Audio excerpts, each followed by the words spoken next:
mesa. Dado atraso, eu já vou apresentar os participantes, pedindo encarecidamente que se atenham ao tempo, por favor, tá? Eu sou meio sargenta nessas coisas. A gente começa com a Jéssica da Silva Höring, com um texto intitulado A Guerra Santificada, Violência e Transformação do Indivíduo, no romance Patriotas, de Souza Jamba. A Jéssica é doutoranda do programa de pós-graduação em Sociologia da Universidade de São Paulo, bolsista do CNPq. Sua trajetória na academia começa com mestrado em Sociologia, também pela mesma universidade, mas é bacharela em Relações Internacionais pela Universidade Federal do Rio Grande do Sul. Ela trabalha com temáticas relacionadas à sociologia política e história de Angola. No mestrado, investigou o processo constitucional angolano e no seu doutorado está pesquisando trajetórias de ativistas da UNITA, União Nacional para a Independência Total de Angola. Então, dou a palavra à nossa colega Jéssica. Olá, vocês me ouvem bem? Sim? Eu vou compartilhar minha tela. Posso? Aqui tá Só um momento, Jéssica, eu vou dar autorização para...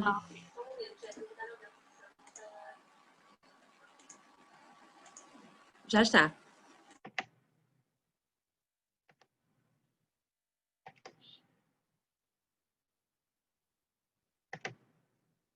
Está aparecendo para vocês? Sim, apareceu o compartilhamento de tela, ainda não apareceu a tela, mas deve estar a aparecer.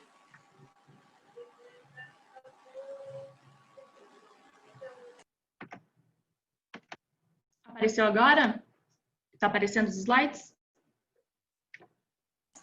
Ainda não, Jéssica. Ué, que estranho, eu compartilhei, fiz tudo certinho. Sim, bom, aqui... ele deve entrar, né? Aqui diz que iniciou o compartilhamento de tela, só que depois não passa para os slides. Tente okay. De novo tirar a compartilha de tela e iniciar novamente, faz favor, Jéssica. Tá. Se vocês quiserem, eu posso ir começando também, e aí eu entro com os slides depois, pode ser? Tá okay. Bom, então, quero agradecer, em primeiro lugar, o acolhimento da minha proposta, agradecer de antemão os comentários da professora Tânia, colega de casa, e também parabenizar a organização do evento, né, pela iniciativa, que eu considero uma iniciativa muito importante. Como já foi dito, então, né, eu faço doutorado em Sociologia e pesquiso a trajetória de vida de guerrilheiros que lutaram pela UNITA durante a Guerra Civil de Angola. Eu vou falar sobre o romance Patriotas, de autoria de Souza Jamba, por ser um romance que trata da UNITA e que, portanto, me permite cotejar a obra literária com algumas das reflexões que eu venho fazendo na minha tese, e também porque eu considero o livro muito valioso do ponto de vista sociológico, como vai ficar mais claro ao longo da minha fala.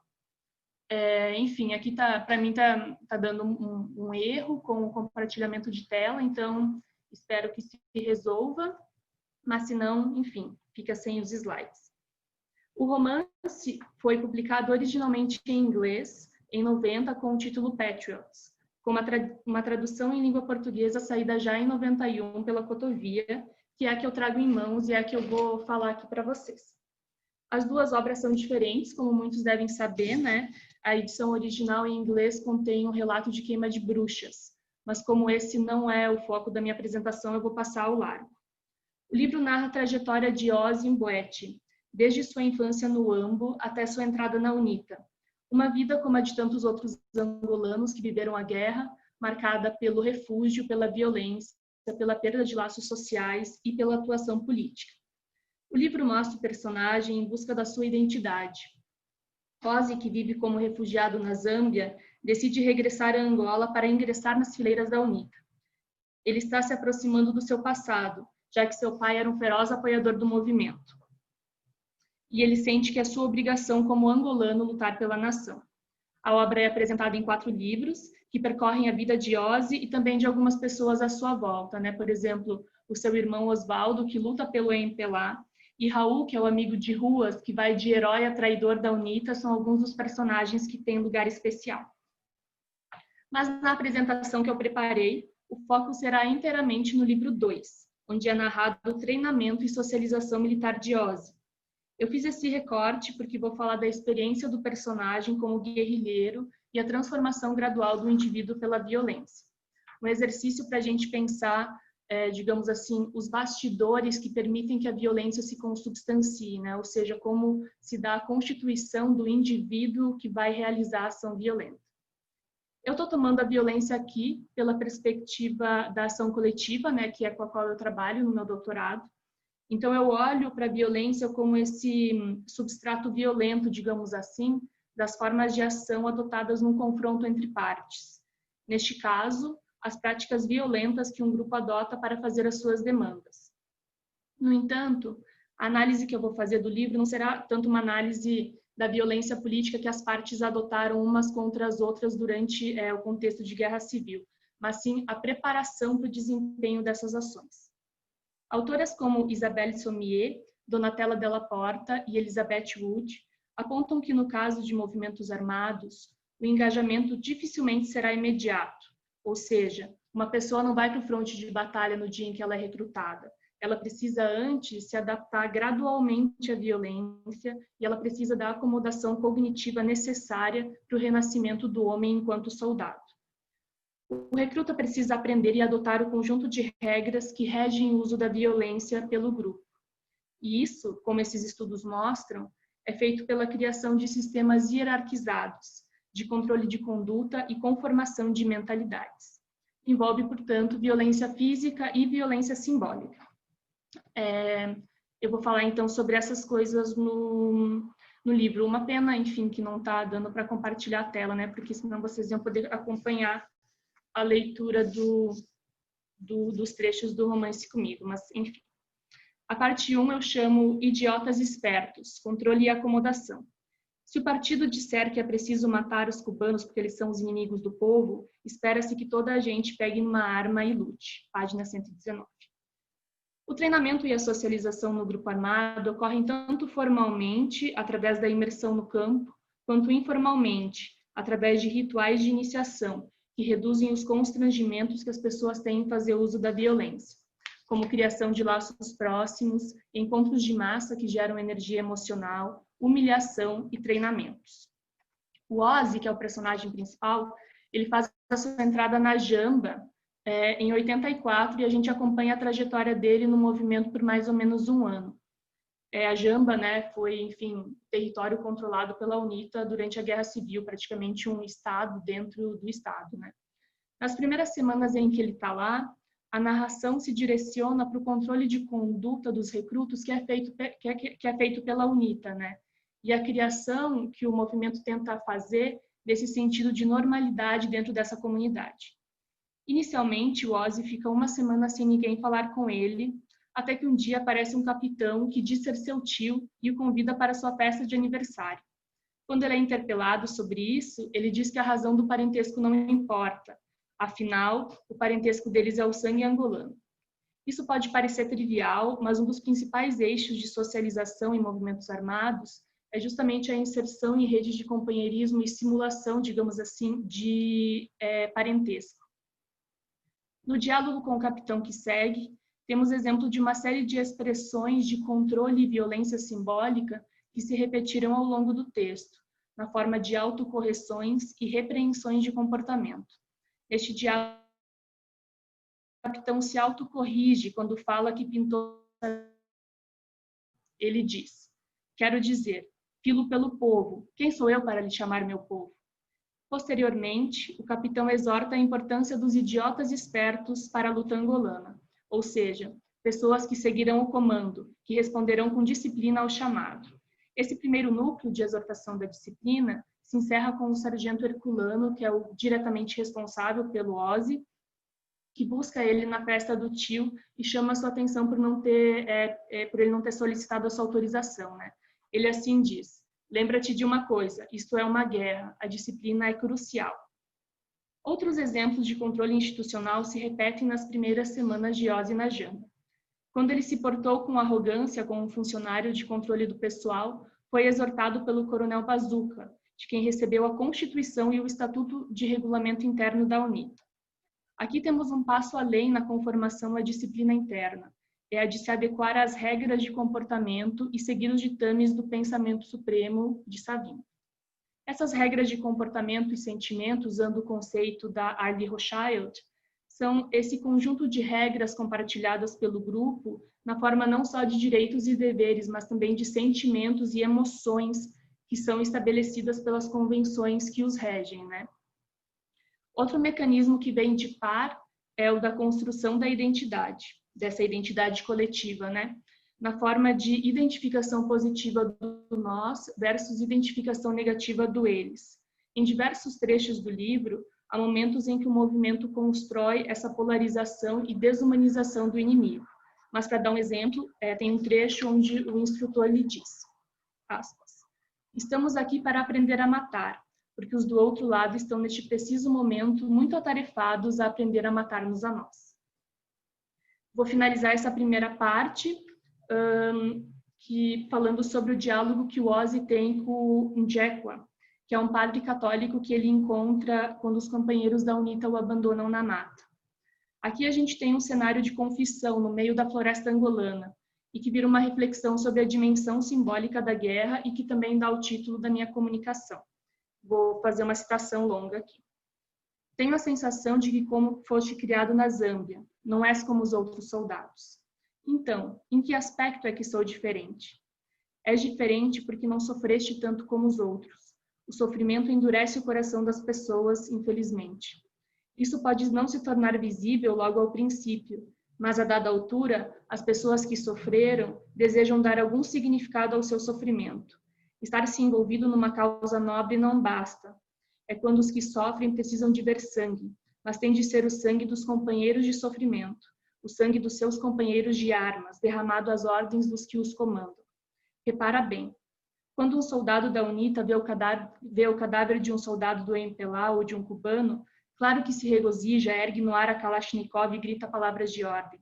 Mas quando vê o homem com quem antes escapou as balas inimigas, diante do pelotão de fuzilamento, prestes a ser abatido por se ter desviado do pensamento supremo, que é como me disseram que se chama, a guerra ganhará para ele uma nova dimensão, será santificado. Fecha aspas. Essa santificação que permite entender o sentido que a guerra vai assumindo para o guerrilheiro. Embora exista uma questão ideológica, a gente pode pensar que o grande motor do engajamento são os laços sociais. E é na morte do companheiro que toda a eficácia desses rituais se expressa, ungindo a guerra com vínculos ainda mais profundos. Nessa passagem, o padre dá um passo além na divisão entre o nós e eles da ação coletiva. Ele trabalha com aprovação, com a parte ritual da polarização, essa intensificação, né, na divisão entre o bem e o mal, e que dá um sentido sagrado à luta, né, como diria o Durkheim, e no fundo reforça o comprometimento. Olhemos para isso então. A segunda parte eu falo então sobre rituais de iniciação e o renascimento do homem enquanto soldado. Ora aí tens, nada de roupas civis para um jovem angolano. Esta é uma nação de combatentes, de patriotas. Veste isto e começa logo a sentir-se um verdadeiro soldado. Página 139. Os rituais, como diz Summer Zephyr, geram emoções de grupo que estão ligadas a símbolos, os quais formam a base de crenças, moralidade e cultura, e influenciam a ação futura. Um dos primeiros passos para Ozzy se tornar um soldado foi quando recebeu a sua farda do sargento herculano. O início da instrução militar deixa clara essa transição para essa nova etapa, essa nova vida, né? O sargento engola assim diz para os seus recrutas, abro aspas, meus irmãos, peço-lhes que se preparem. Agora é como se vocês fossem galinhas. Primeiro, nós vamos transformá-los em mulheres e a seguir em homens. Página 190. A dramatização continua quando Ozzy é escolhido para um treino especial. Assim que chega ao destino onde ocorrerá o treinamento, ele e os outros recrutas passam a ser chamados apenas pelo seu número. O de Ozzy era o 105. A ritualização se dá também na forma de castigos e humilhações. Temos o exemplo do recruta Tiago, cuja punição por portar feitiços para proteger o corpo dos soldados no fronte foi altamente publicizada diante dos demais, com trabalhos braçais. Ele ouve canções dos companheiros chamando ele de traidor e de feiticeiro. Aos poucos, então, ao longo das páginas, a gente vai percebendo que o engajamento ele vai tomando todos os espaços da vida da pessoa, né? Bastante parecido ao que o Goffman chama de instituição total. Inclusive os momentos de descontração, que são caracterizadas por grande zelo, como é o caso do aniversário da Cristina, cuja celebração se dá às voltas do movimento, e o discurso de aniversário, na verdade, não fala nada sobre ela, mas exorta o mais velho e a UNITA, né? Porque, afinal, abre aspas, um verdadeiro revolucionário devia estabelecer a distinção entre prazer e luta. Página 231. Isso também se manifesta nos diálogos que o Ozzy tem com os outros recrutas. As regras de comportamento e sentimento demandam conversas sobre estratégias contra o inimigo e reflexões sobre a violência e a guerra. Elas envolvem muitas vezes perguntas limítrofes, como é o caso da que o recruta Carlito faz a Ozzy. Ele pergunta: entre a tua mãe e o país, qual escolhias? A resposta de Ozzy à pergunta, dizendo que o deixasse em paz, Carlito lhe diz: ó, desculpa, venho saber a resposta amanhã. E a última parte da análise do romance é olhar, então, os efeitos dessa socialização no indivíduo. Abre aspas. Não sou assim tão inteligente. É por isso que tenho sempre discussões com os instrutores. Talvez não dê um soldado assim tão bom. Os bons soldados não pensam, agem. Página 225. Se inicialmente, né, a gente percebe que as repreensões elas eram feitas pelas autoridades, gradualmente a gente observa que o protagonista, o Ozzy, ele vai ele próprio absorvendo e conformando a sua mentalidade, o seu gestual para aquilo que se espera de um soldado. No capítulo 23, ele já se mostra acostumado com o treinamento, cada vez mais duro, não tinha mais tanto medo e inclusive começa a apreciá-lo. Abre aspas. Por esta altura, já lhe parecia que a guerra não tinha segredos. Pela primeira vez sonhava com ela, sobretudo com os aspectos gloriosos, a emoção de planear e aniquilar o inimigo, o prazer de o apanhar de surpresa e as promoções. Página 225. Por outro lado, é interessante que o medo não abandona o personagem, tanto o medo da morte quanto o medo da perseguição interna dentro do movimento, de virar um pária, de virar um traidor. Sobre isso, tem uma passagem de reflexão do personagem que acontece logo após o Tiago, o feiticeiro, ter sido punido. Então, é uma longa citação. Ozzy tinha medo, como toda a gente, mas era um medo estranho. Não era como o medo que sentia em pequeno. Era menos penetrante e, contudo, de certa maneira, mais intenso. Era o tipo de medo expresso no fervor com que as palavras de ordem eram entoadas, na atitude servil das pessoas perante o mais velho e na maneira como eram levadas a decorar fragmento a fragmento seus discursos. Para Ozzy, era o tipo de medo que levava alguns a desejarem ser atingidos na cabeça e terem uma morte heróica, em vez de continuarem vivos. Era um medo onipresente. Ozzy sentia que cada palavra pronunciada passava pelo crivo da maquinaria do pensamento supremo, para avaliarem se se tinha desviado demasiado ou não. Sabia que se desse livre curso aos pensamentos que lhe acudiam à cabeça, seria apelidado de traidor. E também sabia que em ambos os lados havia pessoas que acreditavam que combatiam o mal e morriam por isto. Fechou os olhos e viu torrentes de sangue. Quando voltou a abri-los, estavam cheios de lágrimas. Começou a odiar-se. Sabia que por esta altura, já o treino recebido deveria ter expulsado toda a espécie de sentimentalismos. Apercebeu-se de que agora precisava era de ir para a frente, de ver a morte diante de si, de adquirir experiência. Talvez então todos esses pensamentos deixassem de o atormentar e as coisas se tornassem totalmente claras. Lembrou-se de alguém lhe ter dito uma vez que para um rapaz angolano havia 2 cerimônias de iniciação principais: o momento em que era circuncisado e o momento em que disparava a primeira bala. Essa citação está entre a página 229 e 230. Jéssica, você se encaminha para o final, por favor? Como? Seu tempo já deu. Posso só fazer esse parágrafo de Claro, por conclusão? Então? favor.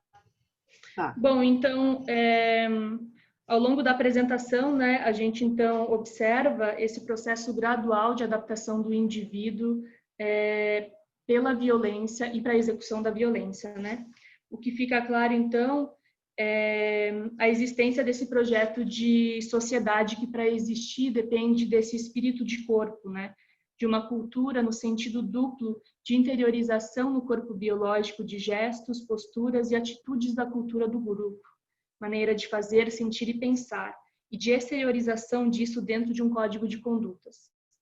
Ao cotejar o romance com estudos de engajamento de indivíduos na UNITA e também com outros estudos sobre movimentos armados, fica evidente que muitos desses aspectos dos bastidores da violência são equivalentes aos que esses estudos mostram, né? No sentido de treinamento, de socialização militar, de repressão de emoções, adaptação de comportamento, etc. E, enfim, não é o meu lugar aqui, né, avaliar os méritos do romance, né? Mas sociologicamente eu acho que ele é muito rico, porque ele permite olhar não só para a diversidade das experiências, né, de violência que foram vividas em Angola, mas também porque ele permite olhar para a semelhança desses processos dentro dos seus mais diversos movimentos, né, no sentido de disciplina, de recrutamento e de rituais de adaptação à violência, né. Então é uma parte muito interessante para a gente pensar, enfim, essa parte importante da história de Angola, né. E é isso, então, muito obrigada.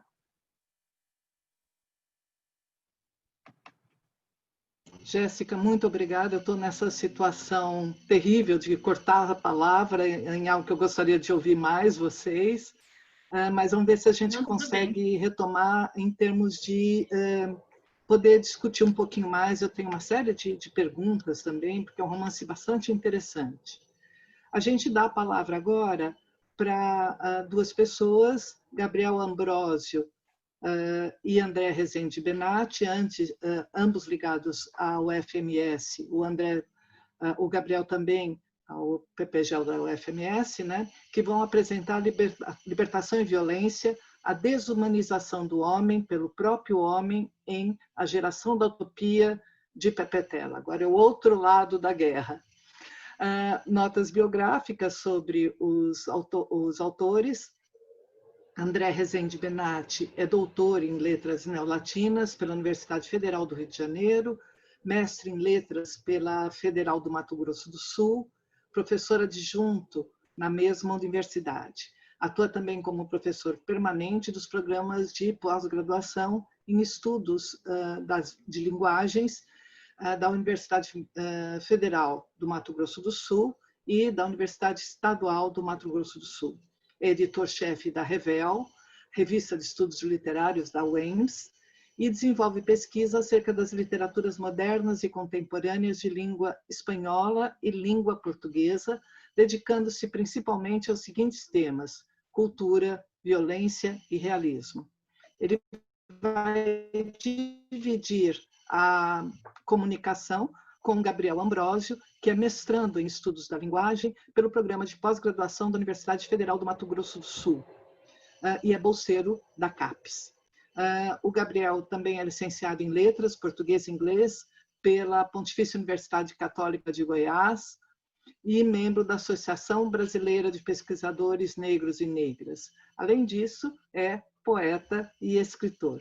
Muito obrigado pela presença dos dois. E a gente passa, então, a palavra a eles.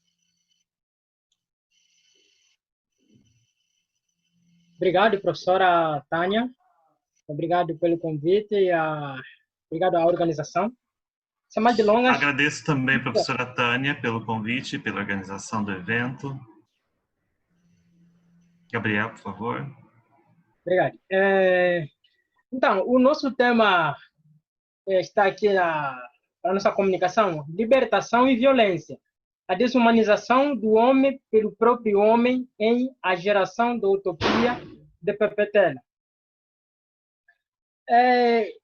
Certamente, o romance A Geração da Utopia ele é conhecido por uma boa parte do pessoal que está aqui, principalmente as professoras, né, pesquisadoras ligadas às literaturas.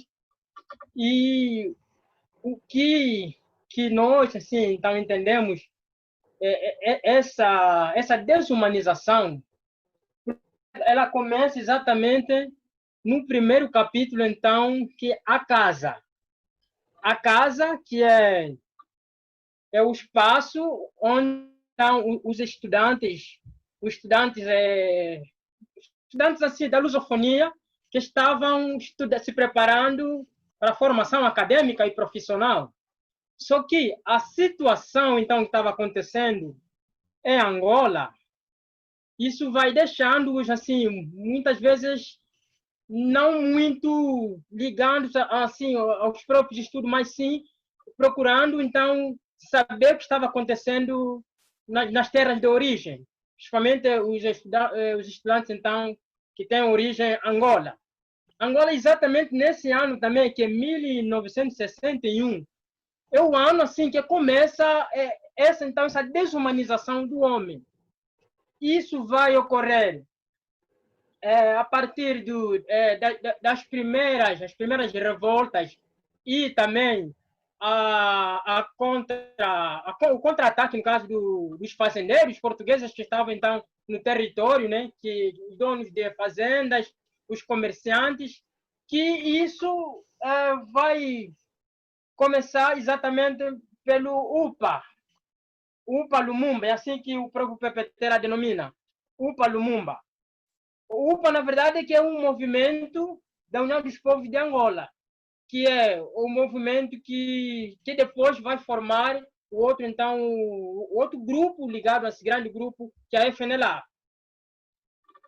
E, então, com isso, nós pretendemos fazer também o diálogo dos teóricos que estudam então, a questão da violência, concretamente a Hannah Arendt, principalmente o capítulo A Violência, de uma das suas obras, o Xavier Chrétien, que é um francês, também estuda as formas da violência, e também vamos passar pelo Boaventura Sousa Santos, através de Epistemologia do Sul, que eles vão analisar questões da violência, então, e o Walter Mignolo.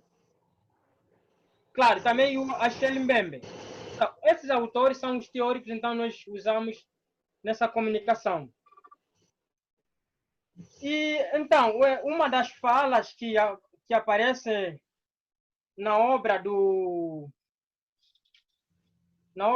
Pepetela é a situação da propaganda que estava passando na metrópole, que é em Lisboa, onde estavam se formando então os estudantes, que depois serão os ativistas, os antigos guerrilheiros, depois serão os guerrilheiros que vão então voltar para a terra de várias formas para então se afiliar no movimento que já estava atuando de várias formas, como aparece inclusive na página, eu posso destacar aqui a página, a página 18 do livro, da Geração da Utopia. Ele fala que então, estão a concentrar as tropas em Luanda para avançarem contra os demos. Ali é a coisa que está feia, mas ainda deve durar. Não é de um dia para o outro que consegue juntar a tropa suficiente para ocupar todo o norte, um território duas ou três vezes maior que Portugal. E aquelas matas, eu tinha um tio em Namuangongo, fui lá passear de férias algumas vezes. É só floresta e mais floresta. Uma guerrilha bem organizada ali resiste toda a vida. Nesse trecho, vai praticamente detalhar então o espaço que estava então ocorrendo as primeiras violências, as primeiras formas então da desumanização do próprio homem pelo homem. E como é que isso vai ocorrer? Quando os ativistas então da UPA UPA Lumumba, eles denominavam-se UPA Lumumba, quando atacam as fazendas, matando os funcionários, os fazendeiros e todos que estavam lá. E aí a revolta dos fazendeiros e o outro pessoal, no caso os militares, então, da colônia, na colônia angolana, eles vão se revoltar através do bombardeamento, então, das sanzalas, dos quimbos, das aldeias. E isso, assim, essa forma de bombardeamento, principalmente aquela efetuada através de bombas ou de aviões, bombardeamento através dos aviões, é uma forma muito mais brutal e muito mais brutal, porque o bombardeamento de um avião, ele não escolhe. Já a forma em que os ativistas, então, do UPA, eles vão utilizar instrumentos como caiangulo, mocas, que eles não tinham armamentos, então, para confrontar com o inimigo. E aí o espaço delimitado, então, o Nambuangong e os Demos, a região por onde então estava a base dos militares. E essa parte é bem destacada porque em 15 de março, que a revolta que vai se dar ali é que vai dar um maior impacto assim, no contexto mundial. E então os estudantes que estavam em Lisboa estavam todos assim preocupados com as coisas que estavam acontecendo. Mas também o próprio regime então do Salazar, que era o responsável das colônias, né, de Portugal e também das colônias, eles estavam invisibilizando então a violência que estava acontecendo nas colônias, principalmente em Angola, porque Angola, para onde vai começar os primeiros conflitos, e esses conflitos, através então dos vínculos das pessoas que estavam em Portugal, em França, esses intelectuais que então muitos deles que vão fazer parte então do movimento do MPLA, que depois vão incutir a ideia então para invadir também, para libertar os presos que estavam então na cadeia central em Luanda. Então, esse espaço... Gabriel, você já usou... Gabriel, você já usou o tempo dos dois, mas você pode ter... Posso fechar?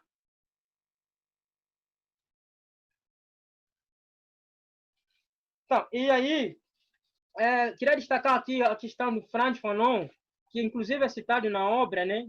Que o próprio Pepetela e mais outros personagens vão achar, então, a legitimidade de participarem num conflito como sendo um ato, então, de defesa à sua pátria, às suas origens e o seu território. Então, a violência vai ser usada como um meio viável para eles, então, segundo a própria ficção, então, da geração a própria ficção que é do romance A Geração da Utopia, que servirá, então, do meio para, então, lutar contra o seu opressor. Ainda tem tempo ou o tempo acabou, professor? Acabou, Gabriel, infelizmente.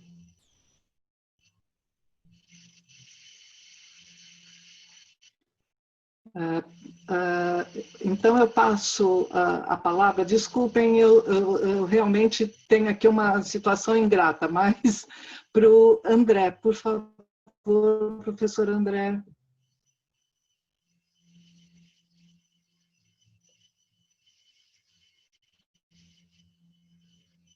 Bom, agora professor está André funcionando. Benatti. Sim, é que eu estava sem áudio, desculpe. Está todo mundo me ouvindo? Sim.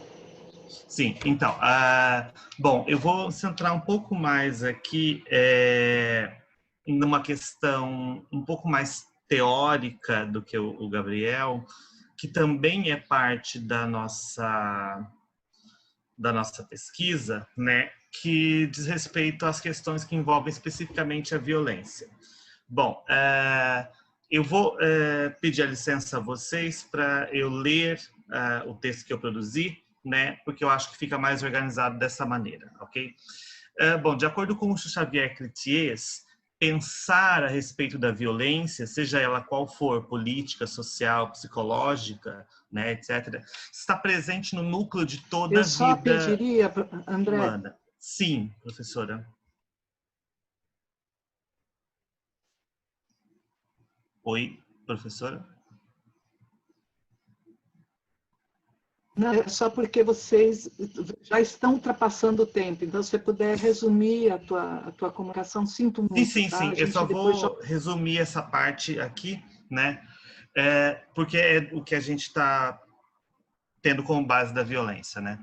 Então, quando a gente pensa a violência, ela está presente em todo esse núcleo da vida humana, né? E a gente pensa ela mesmo inconscientemente, quando a gente reforça questões como cuide-se ou se cuide, ao, por exemplo, quando alguém vai sair das nossas casas e coisa que o valha. Então, nós vamos pensar ali a violência dentro do romance, não só como uma ação de coerção, né? E também como ela é também uma pulsão que tem como finalidade apenas a sua própria expressão, satisfazendo assim alguma cólera, um ódio, um sentimento negativo que buscam se concretizar. O objetivo não é constranger, mas exatamente aviltar, destruir ou se construir pela passagem do ato. No caso, quando a gente vai pensar a questão histórica do romance, né, nós vamos buscar os meios com que essa narrativa se constrói a partir de um conceito de violência, né? Então, no caso ali, uma violência gerada por um conflito de independência, por um processo de independência do país, né?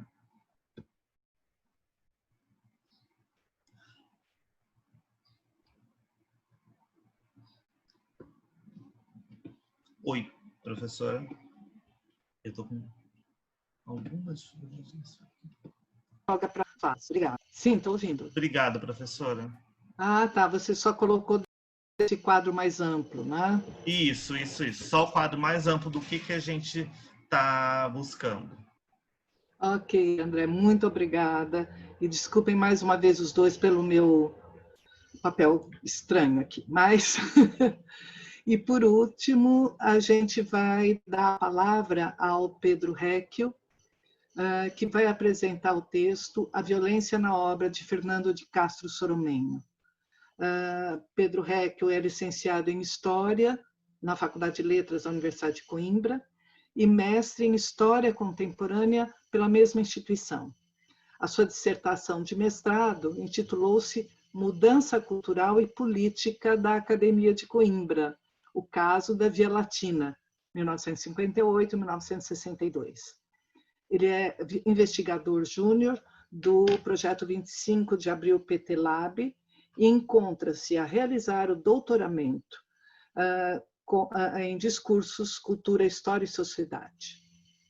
Suas áreas de domínio, pesquisa, centram-se na história política e cultural do século XX e também nas ligações entre a arte, as ideologias e o exercício do poder.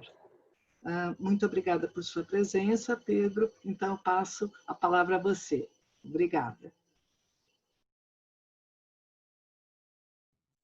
Obrigado. Conseguem me ouvir? Sim, perfeitamente. Sim. Eu vou compartilhar a tela. Diz-me aqui que o anfitrião... Só um bocadinho, Pedro, só um bocadinho. Peço desculpa. Não há problema. Penso que agora já consegue. É a tecnologia. Já consigo, sim. Pronto. Então eu vou começar. A minha apresentação é sobre a violência na obra de Fernando de Castro Soromenho. Conseguem ver a tela? Está visível? Ok, ainda bem. Pronto. E o meu trabalho tem como objetivo analisar as representações da violência na obra ficcional de Fernando Castro Sormenho. Este autor foi jornalista, escritor e opositor ao regime português do Estado Novo. E inspirado pelo neorrealismo e assumindo-se enquanto escritor angolano, aliás, depois os primeiros escritores angolanos também o vão referenciar como pioneiro, inclusive o próprio Papetela, que foi, mesmo agora foi falado, e as obras deste autor que providenciarão as bases da reflexão funcionam, que são Terra Morta e Viragem, funcionam como uma antevisão da eclosão, no meu entender, da guerra colonial. Em ambas denota uma preocupação em exibir a existência de contradições entre o modo de vida dos colonos portugueses e os povos autóctones. A violência, que assume diversas formas, exploração laboral, castigos corporais, repressão policial, e se plasma através das mais elementares relações humanas, pauta o cotidiano e conduz a um clima de tensão permanente. Ora, o conceito de violência é ambíguo e, como foi exposto anteriormente pelo professor Sousa Ribeiro no início deste colóquio, é bastante complexo e implica elementos e posições teóricas variadas.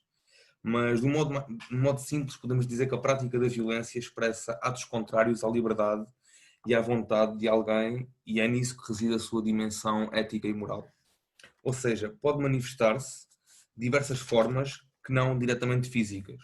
Uma ameaça ou uma obrigatoriedade de obedecer a uma lei que submete um indivíduo a condições de desconforto e precariedade pode ser considerada uma forma de violência. Nesta lógica, o colonialismo é considerado um regime violento, na medida em que força a população dominada a obedecer a uma lei exterior. E esta violência sistémica é enfatizada consideravelmente caso a população subjugada não se submeta a leis e às normas instituídas. E neste caso estamos perante uma situação necropolítica, que é um conceito que também já foi aqui utilizado e foi criado por Achille Mbembe para descrever práticas coloniais e pós-coloniais. E a necropolítica, em certa medida, é um fenómeno contínuo, perpétuo, não é algo que foge à regra. Ou seja, o conceito de necropolítica, na sua acessão, consegue ditar quem vive e quem morre e em que circunstâncias essas pessoas vivem e morrem. E acho que é o conceito que melhor caracteriza o cenário de desolação apresentado por Castro Sormenho nos seus dois romances Terra Morta e Viragem. Este autor nasceu na Vila do Chinde, em Moçambique, e o seu pai era administrador colonial. Apesar de nascido em Moçambique, Fernando iria em conjunto com a família para Angola, onde irá passar os primeiros anos da sua vida até ser enviado pelos pais para estudar em Portugal. Regressa a Angola em 1925 e dedica-se a explorar o país, bem como a redigir relatórios etnográficos e contos sobre a vida nos sertanejos, que seriam compilados no seu primeiro livro, Nhari. A época da sua escrita inseria-se dentro da estética da literatura colonial, propagada pelo Estado Novo. Todavia, em 1936, renuncia à carreira como administrador colonial, contra a vontade do seu pai, e acaba por voltar a Portugal. Em 1945, conclui o seu primeiro livro, Terra Morta, que apesar de proibido em Portugal, é publicado no Brasil e marca o início da segunda fase literária deste autor, aquela em que se converte ao neorrealismo. E a respeito deste, Castro Sormenho refere: depois de reviver em Portugal a minha vida em Angola, fazendo tábua rasa de ideias feitas e dando-me conta de erros de interpretação originados pelo clima social vivido desde a infância numa sociedade em formação. Colocado no espaço e no tempo, numa posição que me possibilitou novas perspectivas, o homem e a sua vida, a terra e o meio social revelaram-se na sua forte autenticidade. Desde que nos meus romances surgiram novas realidades sociais e se me apresentaram as suas contradições, logo se me impôs naturalmente uma nova técnica e um novo estilo literário. O neorrealismo seria o novo caminho. Ora, o neorrealismo português é um movimento que surge a partir da década de 30 e bebe das teorias culturais de Bento Jesus Caraça e de autores denominados realistas como Máximo Gorki ou Jorge Amado. A sua estética procura combater as tendências formalistas dos modernismos ao valorizar a interpretação da realidade como um ponto de partida para a criação da obra de arte. Para os neorrealistas, importa regressar à realidade material e colocar em primeiro plano a questão histórico-social ligada ao determinismo histórico marxista. A arte fica assim dividida entre a tarefa de dar a conhecer a realidade e de criar situações que prefigurem ou ilustrem o próprio devir histórico. No caso de Castro Sormenho, a preocupação política principal não é tanto a instauração de uma sociedade socialista, mas antes o combate ao colonialismo europeu, em particular aquele que conheceu de perto, o português. Nestas obras, o devir histórico é representado pelo fim do domínio colonial, pelo fim do domínio colonial português nos seus territórios africanos. Para tal efeito, Sormenho leva a cabo um retrato cru e incisivo dos trabalhos brutais, castigos corporais, processos de assimilação, perseguições e mortes levados a cabo pela administração colonial portuguesa. Ora, um dos pontos-chave da visão do autor consiste na desmontagem dos pressupostos que constituem a visão idílica da construção e manutenção da sociedade colonial, que apresenta os portugueses enquanto bons colonizadores numa missão civilizadora. O Estatuto dos Indígenas, consagrado no Ato Colonial de 1933 e revisto em 46, estabelecia uma diferenciação legal entre portugueses europeus e as populações autóctones, permitindo que a aplicação de castigos corporais e torturas, bem como outras formas de racismo subtil, materializadas na discrepante diferença salarial e nos entraves à promoção social. Se até à data os povos colonizados não tinham absolutamente nenhum direito civil, com a introdução do Estatuto, passam a ser criados 3 grupos, indígenas, assimilados e brancos. Mesmo após a revogação do Estatuto, em 1961, na altura em que o Estado Novo passou a aderir às teses lusotropicalistas, as práticas de tortura física persistiram, como notou Cláudio Castelo na sua obra O Modo Português de Estar no Mundo. Tanto em Terra Morta como em Viragem, as 2 obras de Castro Sormenho, apresentam um território inóspito, desértico, seco e repleto de carcaças de animais, onde a vida se revela insuportável para brancos e negros. Para os brancos, o clima, os insetos, as doenças e o regresso dos fantasmas pessoais. Para os negros, o trabalho forçado, os castigos corporais e a ameaça constante das autoridades e dos colonos. As senzalas, as casas coloniais degradadas, as relações entre os colonos, assimilados e indígenas, pautadas pelo desrespeito e a violência, simbolizam o beco sem saída e a putrefação da simbologia colonial. Os quadros apresentados contrastam com as imagens da grande exposição do mundo colonial português. Aqui nada evolui, apenas estagna ou apodrece. Os portugueses são apresentados enquanto figuras deslocadas e inadaptadas ao contexto, deixando que as suas frustrações os levem a tratar os angolanos com requintes de brutalidade. Em Terra Morta, o personagem Francisco Bernardo, um maníaco sexual, aproveita a arbitrariedade instaurada para exercer violência sexual sobre jovens angolanas. As negras são apresentadas enquanto troféus para o homem branco. Gregório diz à mulher, que se queixa da traição, que as negras cheiram melhor que ela e que as pode comprar por um cobertor e uma quinta de sal.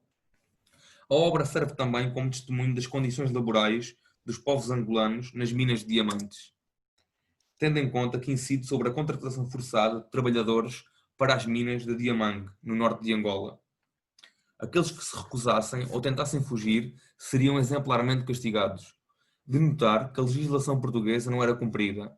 Apesar da ilegalização da escravatura em 1836, esta continuou a praticar-se até ao fim do colonialismo. E mesmo quando os trabalhadores eram remunerados, as quantias eram extremamente reduzidas.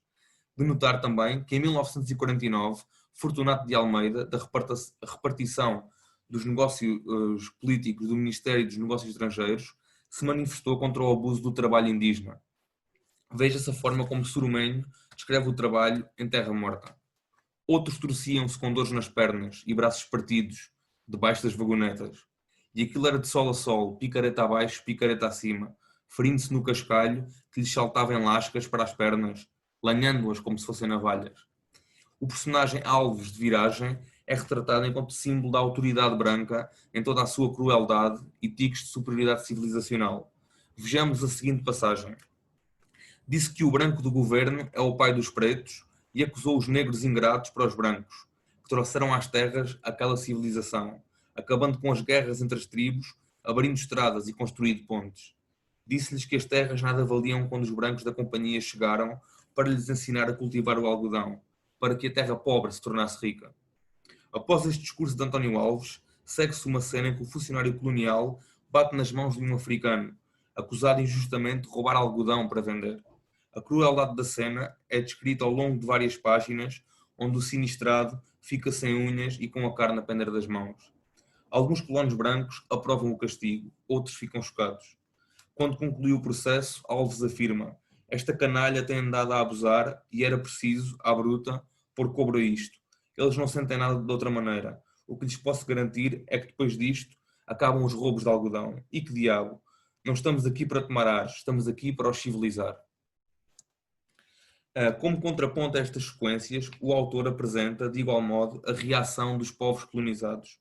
Em Terra Morta, o velho Soba Chamukari, que abominava os negros traidores, representados pelos cipaios, que trabalhavam para os brancos, e que viveu a sua vida afastado das povoações onde moravam os brancos.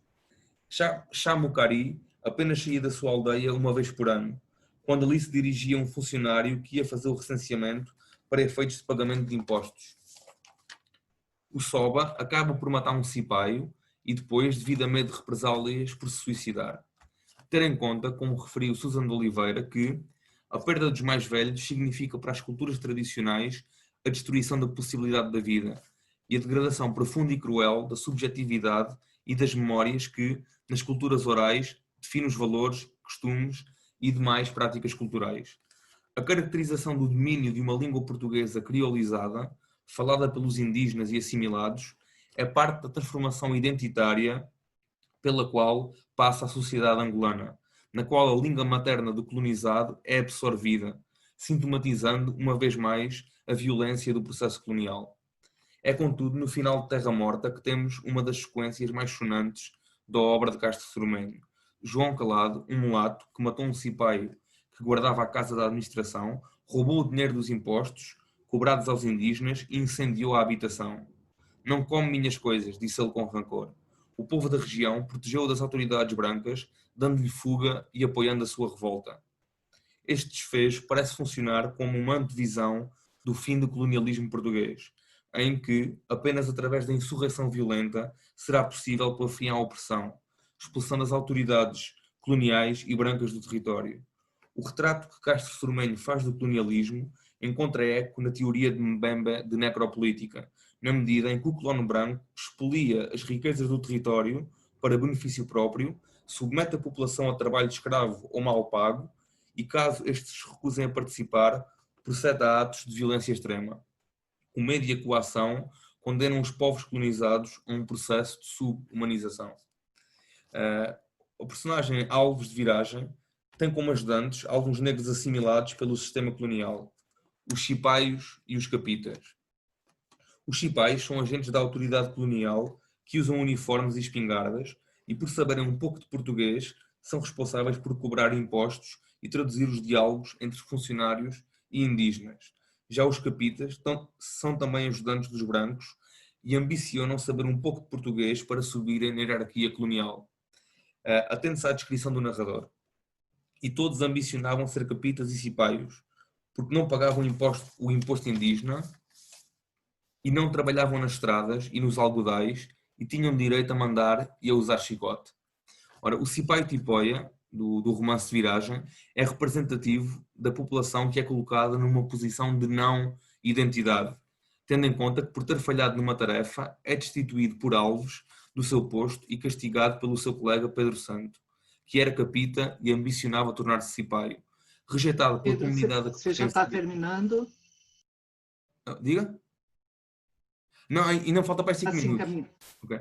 Rejeitado pela comunidade que pertencia por ser traidor e pelos portugueses, Tipoia fica isolado. Veja-se a passagem. O Soba cuspiu para a frente com esguicho e disse-lhe: cipai sem espingarda é como um macaco sem mão, não presta, não pode roubar. Numa posição de desconforto e de não lugar estão também os mestiços, como presente em Terra Morta. A mestiçagem é trabalhada enquanto inclusão-exclusão do mestiço, figura herdeira de paradoxos e conflitos e também de relacionamentos que plasmam uma sociedade racializada. Em face da lei, tu não tens pai nem mãe. diz o administrador colonial ao jovem João Calado, filho de uma angolana nativa e de um colono branco que morreu. A falta de registro de nascimento e de documentos de propriedade em que moravam tornaram João e a sua mãe excluídos de qualquer direito. É de salientar que a mestiçagem, enquanto posição de não lugar, parece opor-se frontalmente ao discurso salazarista que a apresentava enquanto prova de que o modo português de estar no mundo construiria uma sociedade desprovida de diferenças raciais. E agora falta-me só que o último parágrafo mesmo a acabar. Ainda tenho alguns minutos, ou não? Não, você já passou do tempo. Então pronto. Só outro elemento que também está nas obras de Castro Sormenha é o desenraizamento do homem branco e o seu profundo e permanente descontentamento com o estado das coisas. É normal os brancos queixarem-se continuamente de toda a realidade circundante e imputarem todas as culpas aos indígenas, mas as duas obras criam um quadro que, para além de mostrar a decadência do colonialismo e do Império Colonial, apresentam os colonos enquanto iludidos pela ideia de que o Império Colonial prospera e em África qualquer um fica rico. Ao verem-se confrontados com a realidade e, consequentemente, frustrados, os colonos culpabilizam os angolanos por todos os males. Ou seja, a ideia de Império Colonial inculca no colono falsas ideias que, posteriormente, levam a agravar das condições de vida do indígena já de si precárias, resultando na criação de contradições insanáveis e tornando o recurso à violência como a única forma de pôr fim ao controle colonial português, como anteviu o desfecho do romance Terra Morta. Concluí. Muito obrigada. Desculpem, Pedro, os restantes participantes da mesa, porque é realmente uma mesa bastante rica, com muitas leituras, sobretudo uma leitura em que leituras em que a história, a sociologia se mesclam para entender um pouco uma questão de violência. Talvez por isso, pela relação com a história, eu diria que algumas das falas poderiam ter recorrido a alguns textos que são fundamentais, né, para a gente pensar um pouco a questão da violência, sobretudo sobre a guerra. Por exemplo, Jean-Michel Mabeko-Tali, eu senti falta um pouco, eu acho que ele dá uma abertura bastante grande, né, para isso, um pouco mais de Fanon, né? Talvez Fanon possa, mas essa é a minha visão. Eu abro, em lugar de colocar isso, também acho que talvez uma maior precisão com relação à questão dos embates da violência. Então, por exemplo, a presença das questões da Baixa do Cassange, que são fundamentais para 61. Sem a Baixa do Cassange, a gente não entende 61 e não entende depois uma série de elementos, precisaria ser visitado isso, né? Mas eu deixo a palavra aos participantes para poder haver a discussão. E aí eu peço a Rosa, por favor, quanto tempo nós temos? Eu sei que a gente não tem tempo nenhum, mas com quanto tempo a gente poderia contar? Não podemos contar com 10 a 15 minutos, porque eu já adiantei um bocadinho a sessão seguinte para as 17h15, hora daqui, também para termos tempo para a discussão, porque acho que estes eventos sem discussão também não fazem sentido, não é? Portanto, temos 10, 15 minutos para podermos conversar um bocadinho. Se a Tânia me permite. Tá. Claro, Ana, você manda. Não. Estou aqui para discutir. Eu concordo com o que a Tânia disse, quer dizer, fez falta uma maior precisão conceptual, histórica, a determinadas afirmações que foram aqui feitas, não é? Nomeadamente na comunicação dos colegas Gabriel, quando refere,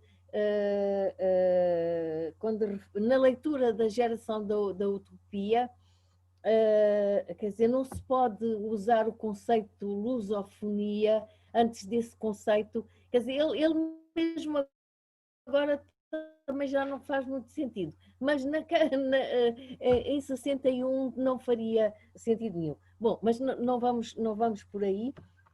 A Tânia já disse, e eu penso que vocês estão muito em tempo de precisar e ver melhor alguns desses conceitos históricos. Eu tinha uma pergunta para a Jéssica. Se por acaso a Jéssica fez uma comparação, a Jéssica teve o cuidado de dizer que o livro do Sousa Jamba que trabalhou foi a versão em português editada pela Cotovia.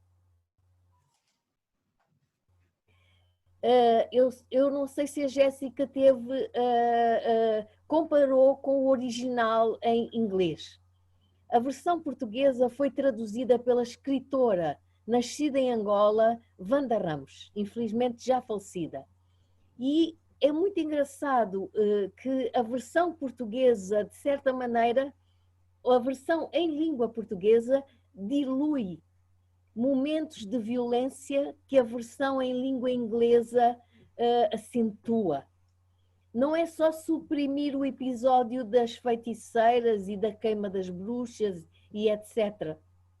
São muito mais coisas que estão diluídas na versão portuguesa. Isto é uma percepção minha, não sei se a Jéssica deu conta.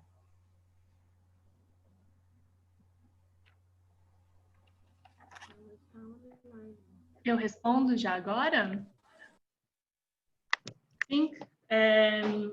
Obrigada pelo comentário. Eu sei da diferença entre as duas edições, mas na verdade eu não li a versão em inglês e já foi muito difícil conseguir a versão em português aqui no Brasil, era praticamente assim impossível, né? E aí um dia sem querer eu encontrei para vender num site que vende livros usados, enfim. Mas eu sabia da diferença entre elas, mas uma professora tinha me dito que era só o episódio da queima das bruxas, né? Eu não sabia que tinha essa outra diferença, digamos, no grau em que a violência ela é mostrada no livro, né? Mas de fato, assim, eu acho que acho que é interessante a gente pensar. Sim, sim. Jéssica, esta é uma proposta para si que é especialista. Eu não sou especialista em Sousa Jamba. Eu que li as duas versões tenho essa percepção e essa leitura. Mas isso a Jéssica é que vai dizer daqui a uns tempos. Ok. Quando ler e conseguir comparar. Está bem? Próxima edição. Você não pede. Mais alguém quer fazer alguma observação? Sim, professora, a professora Tânia e a professora Ana Paula fizeram um comentário, o Gabriel que está falando, sobre os eventos, então, antecederam ao 15 de março, né? Sim, historicamente, né, mesmo na geração da utopia, há essa representação desse episódio também histórico, que, na verdade, o 15 de março ele teve a origem ao 4 de janeiro, que é a repressão lá em Cautananga, atualmente a Malange, né? A província de Malange, quando então havia os trabalhadores que eram forçados com pouca dignidade mesmo. Então, esse episódio histórico, ele que vai dar praticamente uma outra visão, né, e a coragem então que os nacionalistas, então, os ativistas da época vão ganhar. E eu vi um documentário em que o próprio Ordem Roberto ele diz que ele recebeu havia comunicado, no caso, com Frantz Fanon, que na época estava trabalhando na Argélia. E o próprio Pepetela, ele vai usar, através dos personagens, principalmente o Vitor, o Aníbal e o Elias, nas conversas aparece, então, essa visão do que tinha acontecido na Argélia, porque a primeira descolonização violenta vai acontecer na Argélia, no norte da África. E esses acontecimentos depois que vão dar o suporte e praticamente a coragem, então, das outras colônias, principalmente as portuguesas, para então começarem a reivindicar e a manifestarem-se contra. Mas também havia, em termos históricos, né, o próprio contexto mundial, as Nações Unidas, outros países africanos, no caso Ghana, a República Democrática do Congo, né, que deu muito, na verdade, para onde o MPLA vai ser formado, né, a província, no caso Congo-Brazzaville, que onde será o espaço de encontro então, dos guerrilheiros e militantes do MPLA, para depois estabelecerem a base na Guiné-Conakry. Então, são esses espaços que vão acontecer antes do 15 de março.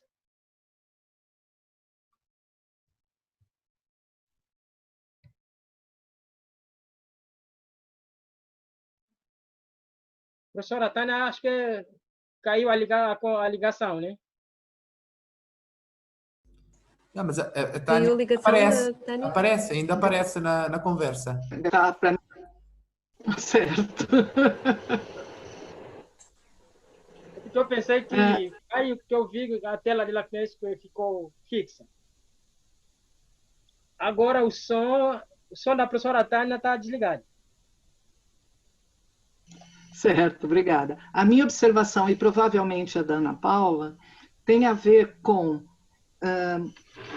a questão dos fatos, mas também da sua interpretação. Porque na sua fala, você apontou que a desumanização começaria em 1961. Na verdade, não. A desumanização começa com o sistema colonial, né? Então, eu acho que, basicamente, são essas questões de polir um pouco o discurso, falar relação sobre o sistema colonial e sobre o próprio romance, né, que a gente apontou, porque, por exemplo, a casa é muito mais do que você apontou, você tinha pouco tempo, é bem verdade, mas a casa tem todo um simbolismo, é de lá que sai a Cabral, só isso, né? Então, talvez um pouquinho mais de paciência.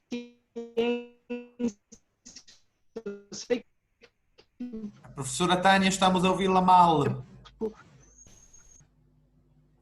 Dentro de uma apresentação. Mas eu acho que alguém mais vai colocar. Eu teria mais algumas perguntas. Ainda pode haver mais perguntas. Estamos a ouvi-la muito mal, Tânia.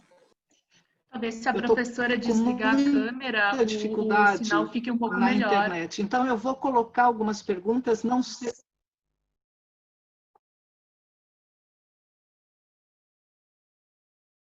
Ok, então quem tiver.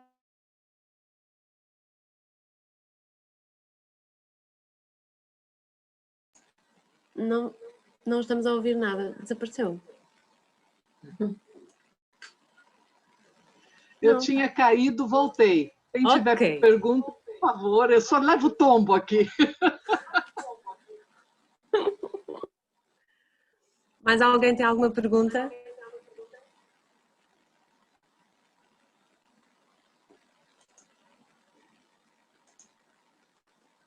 Não? Então eu poderia colocar? Sim. Só para pensar, né, uma questão para cada um. Para a Jéssica, ela usou guerra civil. Esse é um conceito que os moçambicanos têm um pouco de problema. Então, talvez você pensar depois, quando usar guerra civil, como é que você vai trabalhar isso. Tá? Uma que eu acho que é interessante. Então, por exemplo, em São Paulo, você poderia fazer uma entrevista com Zé Luiz Cabasso, que é de Moçambique, para pensar um pouquinho isso. Depois, uma pergunta geral, né? Não é para responder, não. Tá? Por que a UNITA não escreve? Porque só tem esse romance.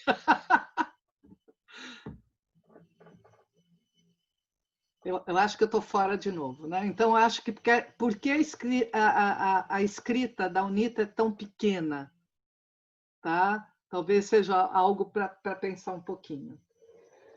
Para o Gabriel, acho que eu já coloquei essas questões, né? No caso do Pedro, talvez pensar o Castro Soromenha, que é uma questão, né, que me preocupa um pouco, como é o Castro Soromenho que se inscreve no concurso de literatura colonial. Né? Há aí uma contradição ou não, como é que se coloca ou não isso. São questões, na verdade, muito mais para vocês pensarem do que para responderem exatamente agora.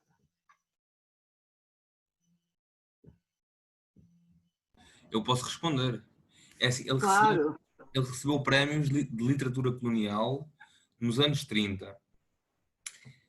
Logo, ele em larga escala, ele estava inserido dentro de uma corrente estética que era aceito pelo regime do Estado Novo. Só que, no entanto, como eu acho que disse na minha apresentação, a partir dos anos 40, quando ele se converte ao neorrealismo, ele rompe drasticamente com isso, e é por isso que depois as obras dele não são publicadas em Portugal, mas são publicadas, por exemplo, no Brasil. Quer dizer, são publicadas em Portugal, mas só nos anos 60, quando já há um abrandar da censura, porque o Terra Morta foi escrito em 45, foi publicado no Brasil em 49, e só nos anos 60 é que é publicado em Portugal. Aliás, é publicado em França primeiro, com o nome de Camalicho, que é o nome de uma zona no norte de Angola, onde o livro se passa, e isso é publicado em Portugal no final dos anos 60. Na altura não era Marcelino, não estou em erro. Pedro, Camachilo. Camachilo, é isso. Peço desculpa. Peço desculpa. Professora Tânia.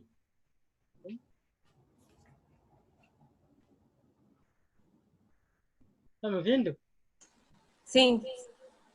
Então, professora, eu estou aqui a pensar sobre a questão. Eu sei que não, a minha resposta agora é só uma resposta que é espontânea, vou dizer bem assim. Uma coisa que eu penso, quer na literatura, quer na história angolana, é essa questão meio um pouco da exclusão de alguns... como é que eu digo? A exclusão de alguns representantes... Sim? Posso continuar? Sim, Gabriel, mas rapidamente temos mesmo que fechar, está bem? Está bem. Então, eu dizia que existe uma certa exclusão histórica e, inclusive, literária, assim, entre aspas, né? Principalmente os representantes dos partidos que não sejam do MPLA. Essa é uma questão que, quer no país, assim, em termos políticos, históricos, né? Há sempre essa questão. A UNITA...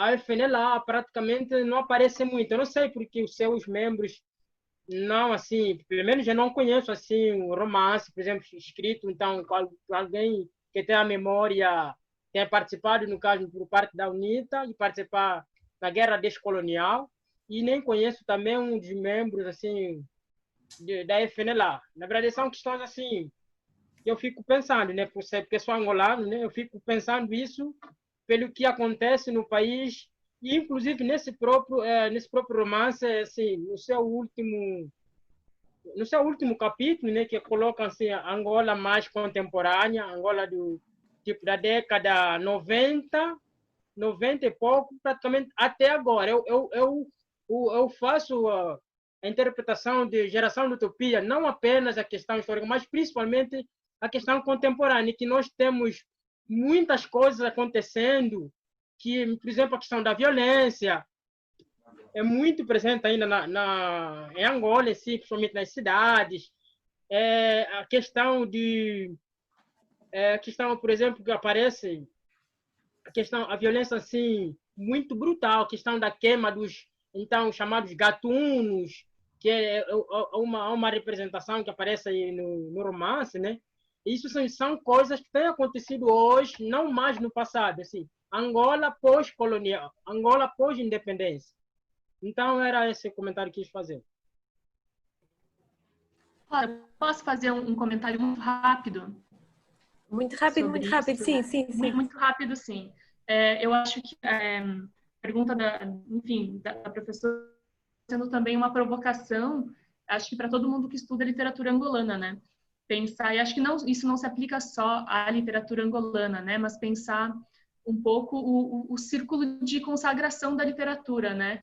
Por que as pessoas da UNITA não escrevem, ou elas escrevem, mas elas só não são lidas, né?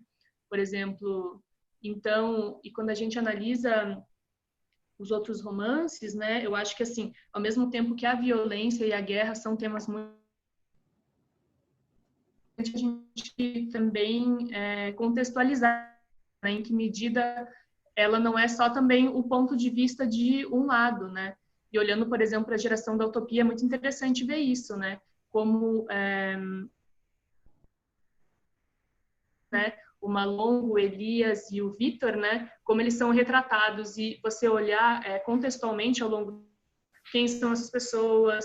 Então, enfim, olhar em perspectiva porque no fundo em Angola literatura e política em diversos outros lugares. Enfim, mas obrigada pelos comentários. A Tânia, entretanto, caiu, mas acho que já regressou. Tânia? Talvez não. Sim. Sim? Ok. Eu vivo caindo aqui, estou toda cheia de hematomas. Agradeço muito a colaboração dos jovens pesquisadores. Para mim, são todos muito jovens, dada a minha idade, né? Mas bastante maduros na sua pesquisa. Espero que continuem, né? Angola dadas suas contradições, é um excelente campo de pesquisa e solicita muito dos pesquisadores. E lembrar que, em função disso, cada um dos trabalhos de vocês nasce como clássico. Ele vai ser lido e, portanto, vocês têm uma responsabilidade imensa. Gabriel, você tem uma responsabilidade ainda maior por ser da Terra. Tá? Então, você tem uma responsabilidade muito grande. Então, agradeço a todos, agradeço a paciência da coordenação para a gente ter passado do tempo. Muito obrigado. Vamos para a próxima sessão. Até logo. Eu gostaria depois do e-mail de vocês, tá? Se vocês pudessem na próxima de entrar em contato depois. Obrigada. Obrigada. O link para a próxima sessão está aqui disponibilizado nas mensagens. E vamos já seguir. Vamos só levantar, esticar as pernas e voltar. Ok. Até já. Até.